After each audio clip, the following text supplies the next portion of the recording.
So ano nga ba ang linear programming? Ang linear programming o LP ay isang mathematical technique na ginagamit para mahanap ang pinakamainam na solusyon base sa binigay na constraint o limitasyon. Tumutulong ito sa mga managers na i-optimize ang resources, bawasan ang gastos, o pataasin ang kita, all while staying within the specified limits tulad ng budget o kapasidad ng produksyon. Sa madaling salita, LP is about making decisions na magdadala sa pinakamataas na efficiency habang sinusunod ang mga itinakdang kondisyon. Ngayon, hindi lang ito puro theory. Ginagamit ang linear programming ng malalaking company sa iba't ibang industry. Halimbawa, ginagamit ng IBM ang LP para sa capacity planning at investment decision sa semiconductor manufacturing. Sa GE Capital naman, ginagamit ito para i-optimize ang lease structuring na mahalaga para sa financial planning. Sa Marathon Oil naman, ginagamit ang LP sa gasoline blending at pag-evaluate ng bagong terminal o pipeline projects. Sa Midwest Vaco Corporation, ginagamit ang timber harvesting model bilang isang halimbawa ng paggamit ng LP para sa operations management. Makikita natin na malawak ang application ng LP sa iba't ibang business problems. These are the common properties ng lahat ng linear programming problems. Una, meron tayong tinatawag na objective function. Ito yung goal na gusto natin i-maximize o i-minimize, tulad ng pagpapataas ng kita o pagpapababa ng gastos. Pangalawa, bawat LP problem ay may set ng constraint. Ito ang limitasyon o patakaran na dapat sundin. Maaari itong budget limits o kakulangan sa materyales. At panghuli, ang decision variables, ang mga hindi pa nalalaman na kailangan ma-solve, gaya ng bilang ng units na ipoproduce o budget allocation para sa iba't ibang departamento. Kapag pinagsama-sama ang mga ito, nabubuo ang framework na ating susolusyonan. May mga typical na application ang linear programming sa iba't ibang larangan. Sa manufacturing, ginagamit ng LP para makabuo ng production schedule at inventory policy na nagpapababa sa gastos habang natutugunan ang demand ng mga customers. Sa finance, nakakatulong ang LP para makapili ng pinakamainam na investment portfolio. Pinagsasama ang risk at return upang makamit ang pinakamataas na kita. Sa marketing, ginagamit ng LP para ma-allocate ang advertising budget sa iba't ibang media tulad ng TV, radio at newspaper para ma-maximize ang epekto ng ad campaign. Sa logistic, ginagamit ng LP para malaman kung gaano karami ang dapat ipadala ng bawat warehouse sa iba't ibang lugar upang mapababa ang transportation cost. This is a simple maximization problem. Tapos, ang sample company natin is Spark Inc. It is a small manufacturer ng golf equipment and supplies. Then, nagdesisyon sila na palawakin yung kanilang product line para maisama naman ang medium at high price na golf bags. Yung management ng PAR ay optimistic sa potential success ng mga bagong produkto nila at nakasecure na sila ng kasunduan sa isang distributor na bibilhin lahat ng golf bags na ipoproduce ng company sa susunod na 3 buwan. So, these are the processing department ng PAR. So, they have these 4, the cutting and dyeing, sewing, finishing, inspection, and packaging. And then, yung time spent para makapag-produce ng bags, meron silang dalawang klaseng ipoproduce, the standard bags and the deluxe bags. So, para makapag-produce ng isang standard bag, ito yung mga time spent nila na para sa bawat isang department or sa bawat isang process. So, sa cutting and dyeing, it is 7/10 of an hour. So, divide 1 hour sa 10 parts and then the 7/10 of it, yun yung cutting and dyeing processing time. So, 7/10 of an hour. Tapos sa sewing, they have 1/2 hour. Sa finishing, 1 hour. Sa inspection and packaging, 1/10 of an hour. Para yan, para lahat ito sa standard bags or yung medium priced bags nila. Para naman sa high-priced bags or yung deluxe bags, ito yung processing time sa bawat department. 1 hour sa cutting and dyeing, 5/6 sa sewing, 2/3 sa finishing, and 1/4 of an hour sa inspection and packaging. Now, PAR Incorporated is constrained by the number of available hours sa each department over the next 3 months. So, the company has the following capacity. 630 hours, yung total hours para sa cutting and dyeing, 600 hours for sewing, 708 hours for finishing, and 135 hours for inspection and packaging. The challenge is that PAR needs to determine how many each model of golf bag it can produce given this time constraint. The company must allocate its available production hours efficiently across both models to maximize profits, while ensuring that they don't exceed the available hours in any department.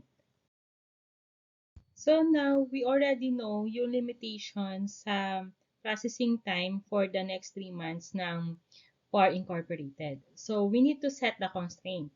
The first constraint is dapat yung hours of cutting and dyeing time is less than or equal dun sa total number of hours ng cutting and dyeing time.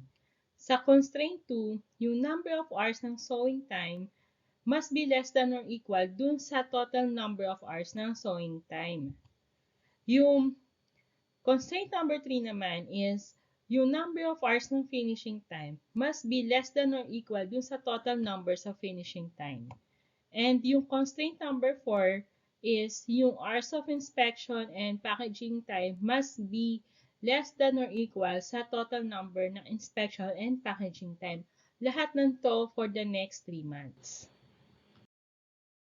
The accounting department ng PAR Incorporated has provided an estimate para sa profit contribution ng dalawang item. So, yung profit contribution ng standard model golf bag is $10 para sa bawat isang golf bag na mabibenta. Ngayon, sa deluxe model naman ng golf bag, ang profit contribution nito is $9 para sa bawat isang mabibenta na deluxe model golf bag. Now we can set our decision variables.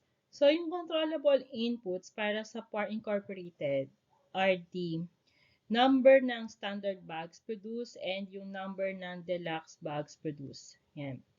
Tapos, we can set the variables like S para sa standard bags and D para sa deluxe bags. So, to get the equation for total profit contribution, as stated kanina, sabi nga daw ng accounting department, in every sales ng standard bag, they can get profit like $10. Yan. Yan yung kanyang profit contribution. Sa deluxe bags naman, it is $9. Tapos, ano ba ang gusto natin malaman or ano yung objective natin para sa linear programming na to? Is to get the maximum na standard and deluxe bags na ipoproduce within these 3 months to earn yung profit para sa kanila. Ano yung maximum profit for the standard and deluxe bags? Also, how many items to produce within those constraints, within those processing time constraints. Ganyan. Now we can put it into an equation, yung mga constraint. Like for this one, yung constraint for hours of cutting and dyeing time used. So we have 7/10 of an hour para sa standard and 1 hour para sa deluxe. Both of these yung total nito should be less than or equal dun sa total available time for cutting and dyeing, which is 630 hours. And then we have yung hours of sewing time used. So, para sa standard, we have 1/2 hour. And para sa deluxe, we have 5/6 of an hour para dun sa sewing time or sewing processing time.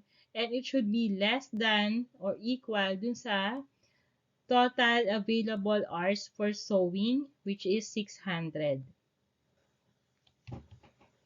Next, we have this constraint about finishing time. So, para sa standard bag, it is 1 hour. Para sa deluxe bag, it is 2/3 of an hour. Both of it, okay, combine it, both of it should be less than or equal sa total available time for finishing, which is 708. Then, para sa last constraint, which is yung processing time for inspection and packaging time used, 1/10 of an hour para sa standard plus 1/4 of an hour para sa deluxe. So, yung total must be less than or equal sa total available time for inspection and packaging, which is 135 hours. Then, we also have this non-negativity constraint kasi you cannot produce a negative bags. Like, wala namang negative one na bags. So, we need to put this as a constraint na both the standard and deluxe bags should be greater or equal to 0. Alright? So, yun yung ibig sabihin ng non-negativity constraint. And this is how we put everything into an equation. Now, we will work within sa constraint ng cutting and dyeing. So, remember the equation kanina, we have 7/10 of an hour para sa standard plus 1 hour para sa deluxe. And it should both of them should be less than, okay, less than or equal 630. Alright. Ngayon, how to find kung gaano kadaming standard at deluxe yung mapoproduce within this total number of hours. So first, para makuha natin yung deluxe bag, we need to set yung standard bags into 0. So 7/10 of an hour, we will produce 0 standard bags plus yung 1 hour and then standard bag. So this one is equals to 630. So, if we produce 0 na standard, we can produce 630 na deluxe here sa process ng cutting and dyeing. Now, we will get naman how many standard bags na golf bags yung kaya natin i-produce if hindi tayo magpaproduce ng deluxe. So, we set the deluxe bag into 0 and then yan, we equate it to 630 hours. So, dahil magiging 0 ito, magka-cancel yan, then we have 7/10 of standard bags is equals to 630. Then, para matanggal natin yung denominator, we multiply both sides sa 10. So, this one will cancel. We have 7 standard is equals to 6,300. Okay? Hindi pala ito ika-cancel. Ayan. So, we have 6,300. We divide it sa 7. So, we have the standard is equals to 900. We can produce 900 standard bags, this one, if we will not produce any deluxe bags. So, ganyan natin nakuha yung figure. And then, we plot it into a graph. So, we have this graph na. Pinakita ko lang paano nakuha siya mathematically. Yan. So, in this graph, dito, we have 0 standard, yan, this is the number of deluxe bags. And in this axis, the x-axis is about standard bags. We have 900 standards and 0 deluxe bags. So within this point, yan, within this line is the feasible working hours or the feasible time for cutting and dyeing. Okay, so that's how we work within that time constraint. All right. Now we will check if this quantity ng standard and deluxe bags are within the time constraint ng cutting and dyeing. So this is the equation again, 7/10 of an hour sa standard plus 1 hour sa deluxe should be less than or equal sa 630 na total available time for cutting and dyeing. So 710 times 200 standard bags plus 1 hour sa deluxe bags times 200 equals sa total available time. So we have 1,400 divided by 10 plus 200.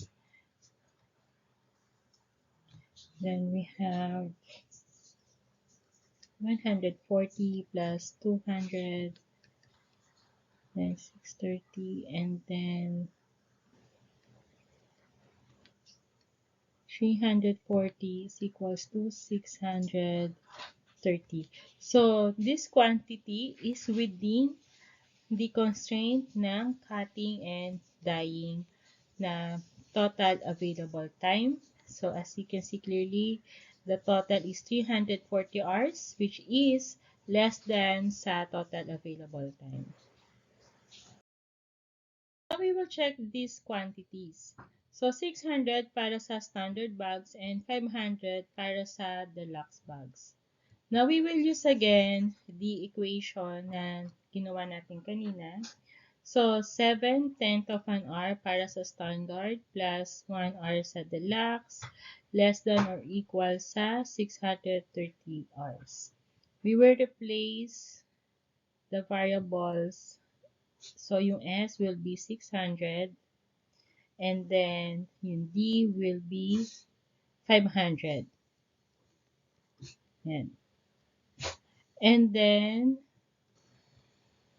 so this is standard bags will have a total of 420 plus 500 sa deluxe.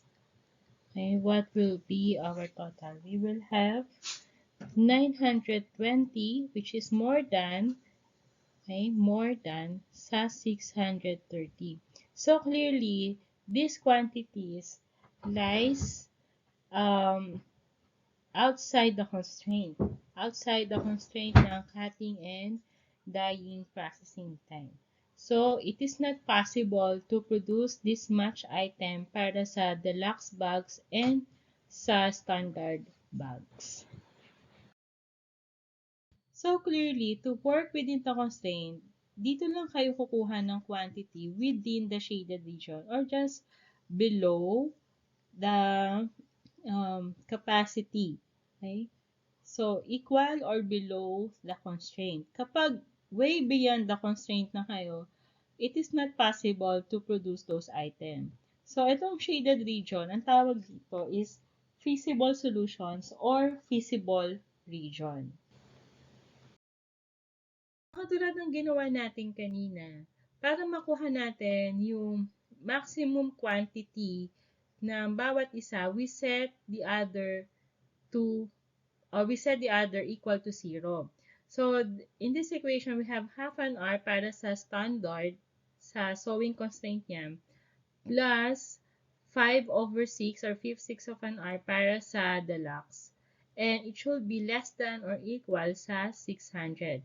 So, para makuha mo yung how many items sa deluxe, set the standard to 0. Like, 1/2 multiply mo sa 0 is equals to 0. Now, you have 5/6 of an hour para sa deluxe, which is equal to 600. And then, multiply both sides to 6 para ma-remove yung 6 sa denominator. We have 5 deluxe items is equals to 3,600 divided by sa 5, divided by sa 5. And now we have 720. So, ganyan natin siya nakuha. Alright? So, 720 yung maximum na mapoproduce nyo na deluxe bags if you set the standard bags to 0.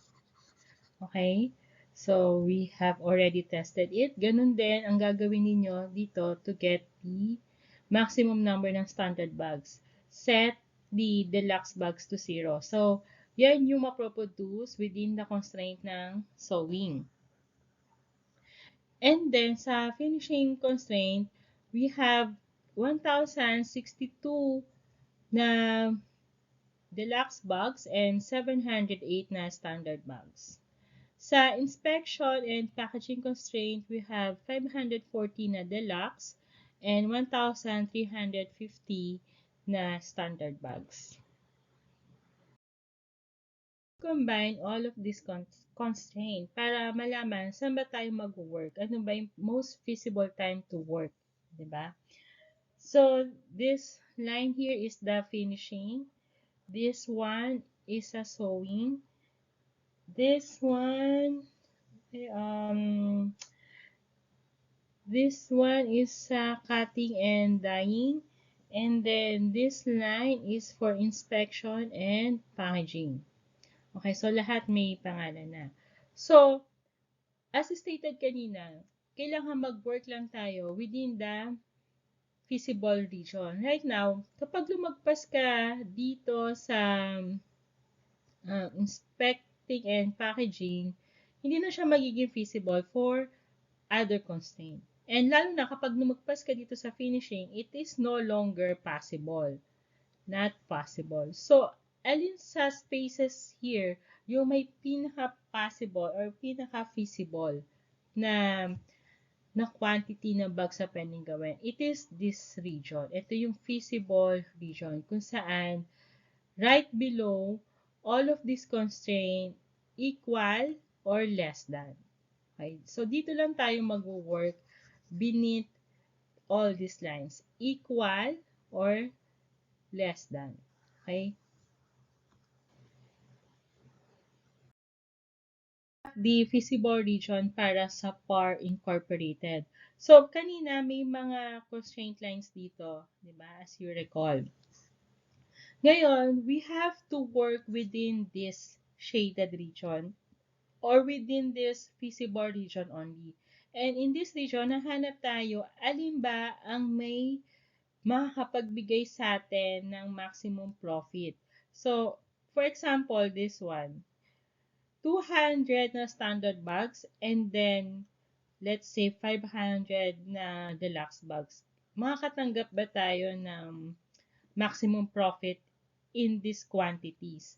So, ito yung pag-aaralan natin ngayon kung saan tayo makakakuha ng maximum profit sa combination ng both categories, like sa deluxe and standard bags. How many items to produce to get the maximum profit? Now, we will try to find the maximum profit para sa dalawang bag category ng PAR Incorporated. So, instead na hanapin natin siya point by point, we can just set a profit. Ano ba yung goal natin na profit? Like, for example, in this example, we have 1,800 as profit. Now, we will find the maximum bags to produce sa bawat isang category. So, para makuha yun, we set the other variable to 0. Okay? So, we have 1,800 as profit. Para makuha natin how many deluxe bags yung kailangan natin, so, we multiply the standard to 0. So, that will result to 0. So, we have 9D is equals to 1,800. And now, we divide it sa 9. So, algebra lang siya. So, how many deluxe bags? without producing standard bags. So we have 200 deluxe bags without producing standard bags. Kapag naman sa standard bags, we set deluxe bags to 0. So, yan. We compute, so it will be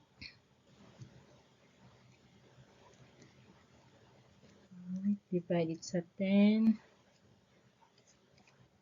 So the total standard bags that we can produce without producing deluxe bags is 180.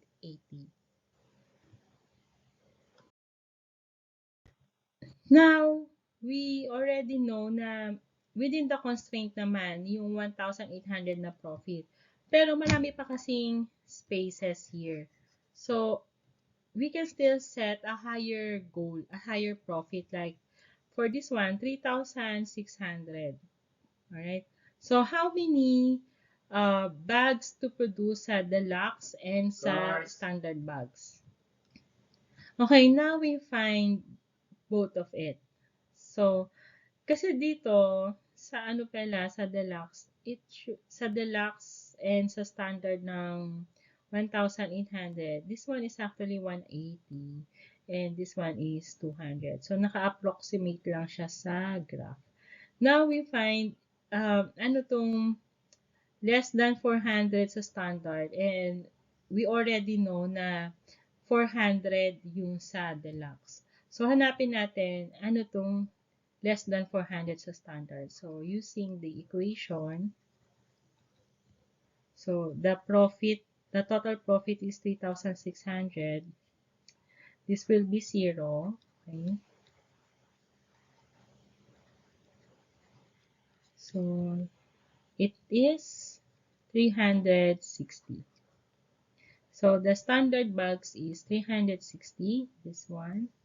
And how many naman dito sa 5,400? But as you can also see, lumagpas siya sa dito sa feasible region. Okay? Pero pasok yung sa standard bags niya. Then, this one, I don't think na this will be possible kasi lumagpas siya sa feasible region na to. So, we will no longer try to compete for that. Pero for the sake of example, let's see. Hanapin natin how many items ito sa deluxe bags. Ay, meron na. 600 na pala.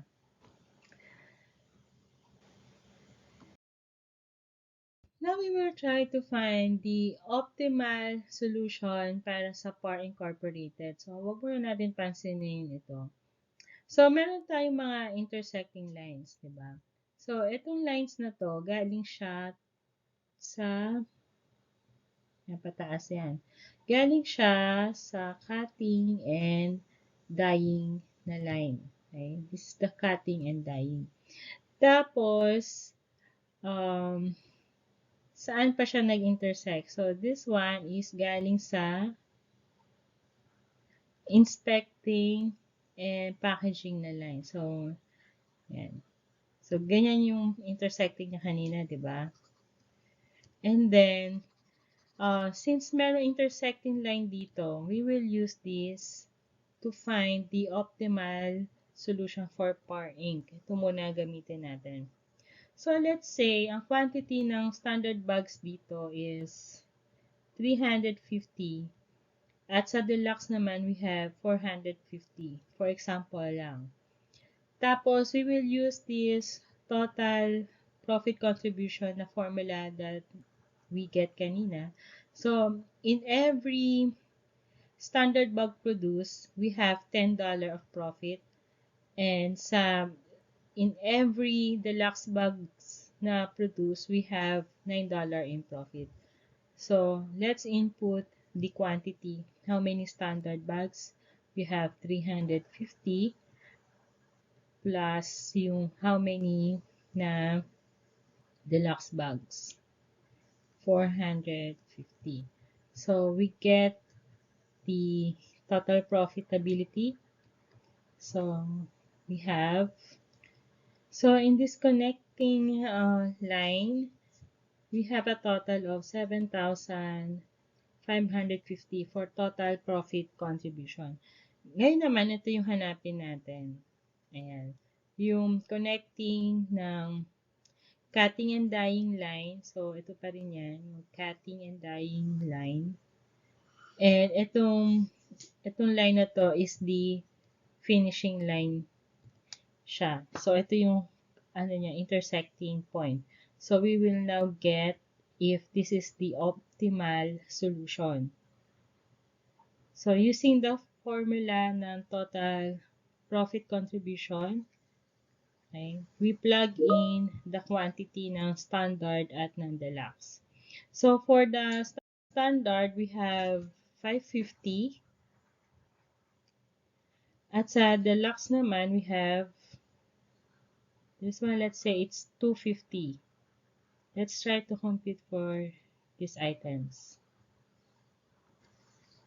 So we get 7,750, which is more than dito sa intersecting line na to, na mas mataas sa kanya. So we can say na sa intersecting line ng cutting and dyeing and finishing, we can get the optimal solution para sa PAR Incorporated. Now, we will use the constraint formula para makuha natin how many bags to produce sa bawat category, sa standard at sa deluxe. So, una natin kunin how many standard. Kunin natin yung S from this equation. So, we have 7/10 of an R ng S ng standard bags plus 1 R ng deluxe bags dito sa cutting and dyeing processing time, and it should be less than or equal sa 630. So, how do we get or how do we isolate the standard bags? So, first, remove this 1D. So, we need to deduct it sa equation. Okay? And then, change the inequality to equal sign. So, now we have 7/10 of S is equals to 630 minus 1D.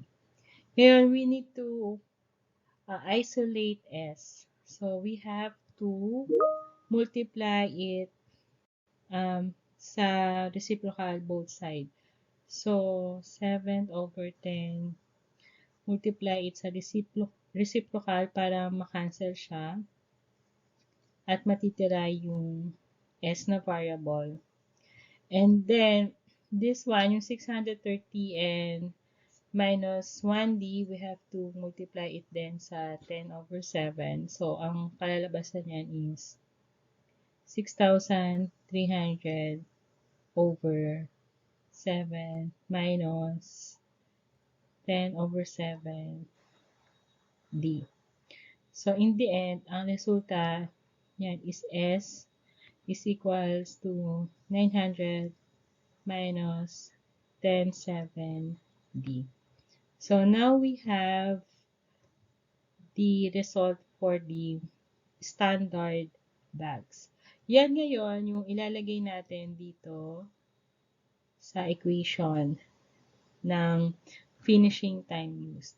So, we have 1, and then input yung value ng S, which is 900 minus 10/7D, and then add siya dito sa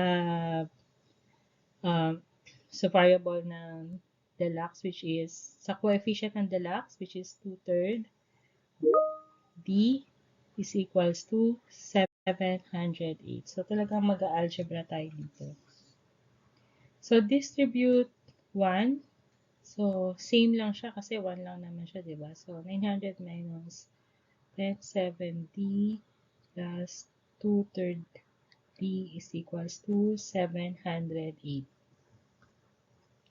And then, for these two fractions, we need to get the least common denominator. So both of these will have a denominator of 21. So how many, what will be the factors? So this one is 7 times 3, and this one is 3 times 7. So 900 minus 30 over 21d plus 14 over 21d is equals to 708. Then we transpose 900. So tatanggalin natin siya dito sa mga fractions na to. And then lipat natin siya dito. So 700 minus 900 na to. And then we solve for this fraction. So negative 10 plus 14 ang may iwan dito. Ay, this one is negative 30 pala. So, negative 30 plus 14 ang may iwan is negative 16. Okay? Negative 16 over 21 is equals to 708 minus 900. We have 192. Okay? So, paano natin ma-isolate yung D? So, may D pala. Ay, hindi ko na ilagay. So, negative 16D is equal to 100. Negative 16 over 21D is equals to 192. So,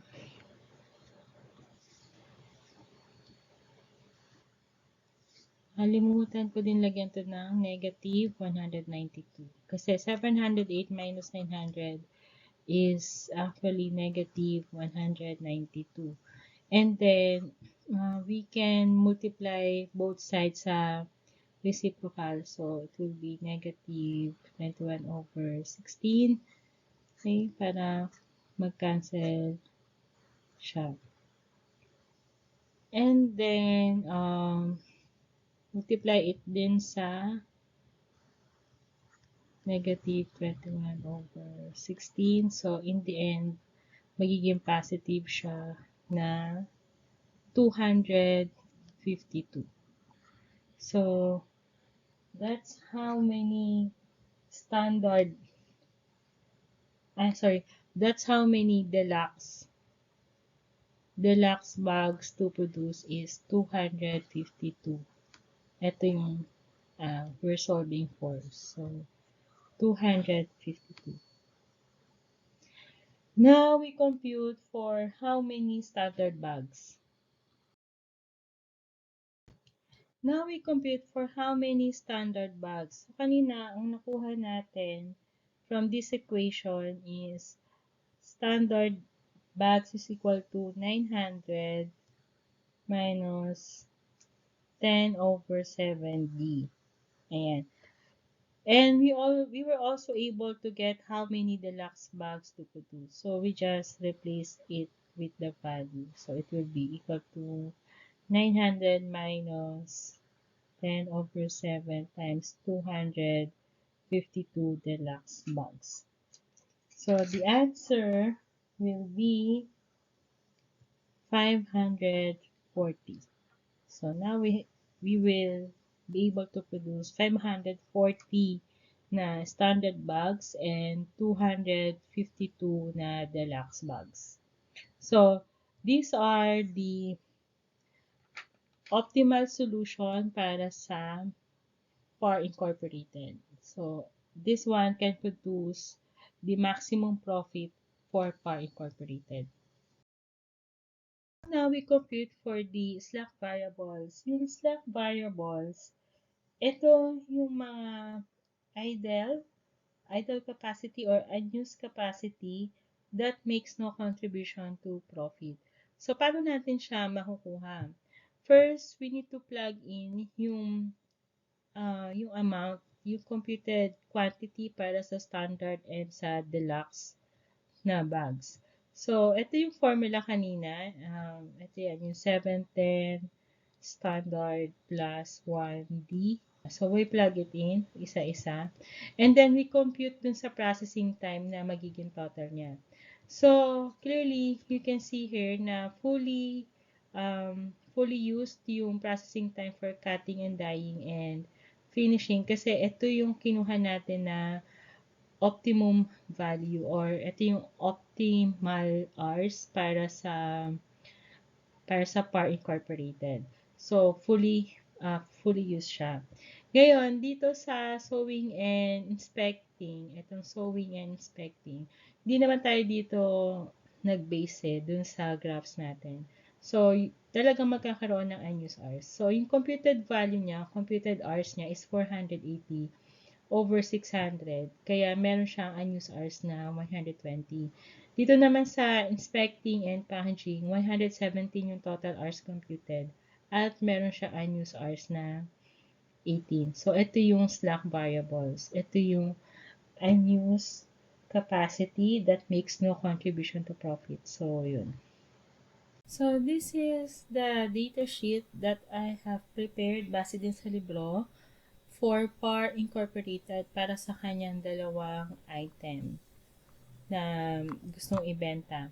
So, yung standard na golf bags and the deluxe golf bags. So, ito yung production time muna. Let's input some information. So, sa standard, sabi, it is 7/10 of an hour. Yan. So, that's the equivalent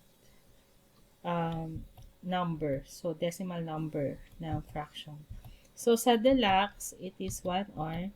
Sa sewing, we have 1/2 hour para sa standard. And then sa deluxe, we have 5/6 of an hour. So, it equals to 5/6 of an hour. And then sa sa finishing, we have 1 hour sa standard and then 2/3 of an hour para sa deluxe. Sa inspection and packaging, so 1/10 of an hour sa standard equals to 1/10 of an hour. And then sa deluxe, we have 1/4 of an hour. Ayan. So, naset na natin yung kanilang mga constraint and yung total time available. So, I recorded it ahead of time. Okay, now, what shall we do? So, bago natin ito makuha, delete ko muna to and then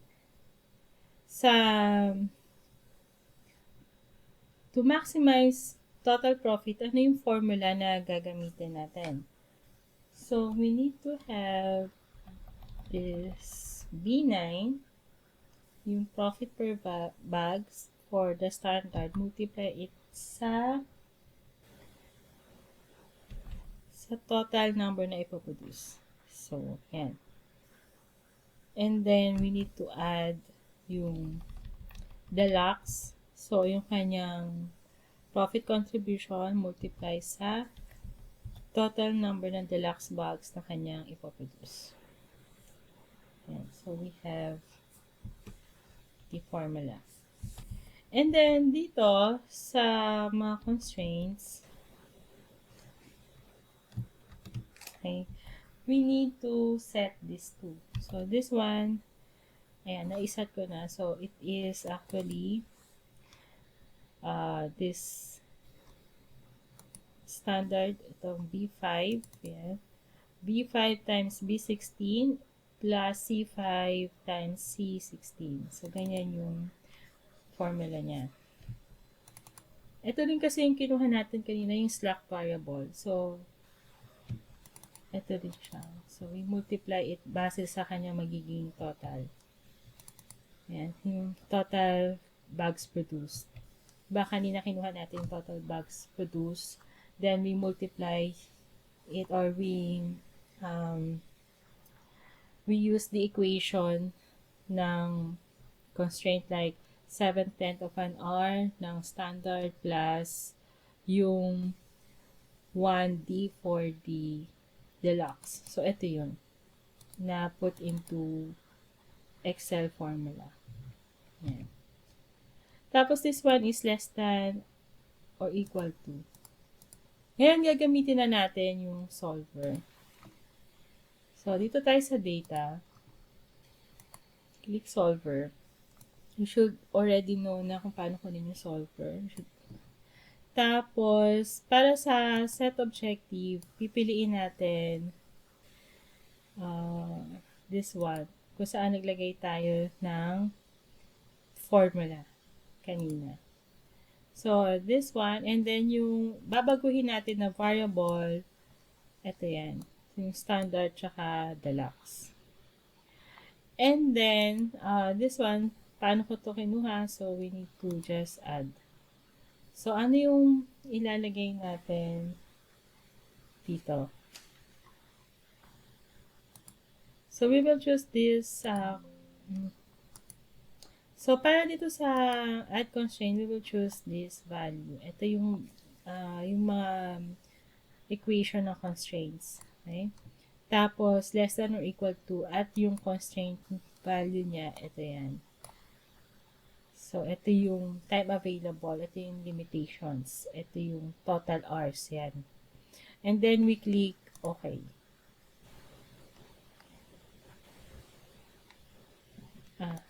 Yan. So, it's the same, this one and this one. I will just delete the other. And then, pipiliin ninyo is yung simplex and check this. Make unconstrained variables non-negative kasi hindi pwedeng may negative dyan dahil these are products. Wala naman negative 1 na product. Okay, and then we click solve. Tapos, yan, keep solver solution, then click OK. So, now we have this data. So, ito din yung minanual natin kanina. So, yan yung 540 and 252 na items sa deluxe. Ito yung total maximized profit niya. So, maximize total profit, I mean. And then, for this, dahil ang kinuha nga natin is yung intersecting line ng cutting and finishing. So, yan. So, nag-zero out din siya. 0, 0. Then, we have sewing for 480 na total hours spent and inspecting and packaging which is 117.